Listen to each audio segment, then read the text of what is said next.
நமஸ்காரம். இன்னைக்கு no oil no boil சீரீஸ்ல மாங்கால எப்படி ஊறுகாய் செய்யறது அப்படின்னு பார்க்க போறோம். இங்க குட்டி குட்டியா இருக்கிற மாங்காய் உங்களுக்காக சின்னதா வெட்டி அழகா வச்சிருக்கேன். ஸோ இன்னைக்கு இந்த எல்லா மாங்காவும் நம்ம யூஸ் பண்ண போறோம். அதுக்கப்புறம் கொஞ்சம் உப்பு போட்டுக்கணும். ஆக்சுவலி நீங்க பாத்தீங்கன்னா இந்த உப்பு கொஞ்சம் போட்டா நம்மளோட ஊறுகாய் எப்பவுமே எப்படி இருக்கும், கொஞ்சம் எண்ணெயில மிதந்துக்கிட்டு கொஞ்சம் உப்பா கொஞ்சம் புளிப்பா அப்படி தானே இருக்கும். ஸோ நம்ம கொஞ்சம் தூக்கலா உப்பு போட்டுக்கலாம். உடனே சாப்பிட்டீங்கன்னா உங்களுக்கு கொஞ்சம் வேற மாதிரி இருக்கும். ஆனால் கொஞ்சம் நேரம் வெயில்ல வச்சு எடுத்துட்டு சாப்பிட்டீங்கன்னா ரொம்ப டேஸ்டா இருக்கும். ஓகே, இப்போ நான் உப்பை அப்படியே போட்டு வச்சுட்டேன். இப்போ இப்படி போட்டு கொஞ்சம் நேரம் மூடி வச்சுட்டு எடுத்தோம்னா அதில் நீர் வெளியே வந்துடும். அதுக்கப்புறம் நம்ம செஞ்சோம்னா இன்னும் ரொம்ப சுவையா இருக்கும். இதில் கொஞ்சோண்டு மிளகு, உரைப்புக்கு கொஞ்சோண்டு மிளகு தூள் போட்டிருக்கோம். அதுக்கப்புறம் இது துவரம்பருப்பு, மிளகா, பெருங்காயம், பூண்டு எல்லாம் செஞ்சு இட்லி பவுடர் செய்வோம் இல்லையா, அந்த மாதிரி உங்களுக்கு ஒரு பவுடர் செஞ்சு எடுத்துட்டு வந்திருக்கேன். இதை நம்ம இந்த ஊறுகால போட போறோம்.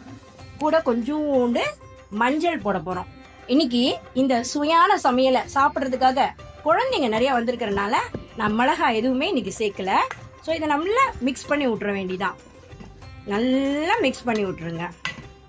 ஓகே, இப்போ இது அப்படி வந்துருச்சா, நீர் வந்துருச்சுன்னா இந்த திக்னஸ் உங்களுக்கு இருக்காது. நோ ஆயில் நோ பாயில், என்னடா எண்ணெயை எடுத்துட்டு வராங்களே அப்படி கேட்காதீங்க.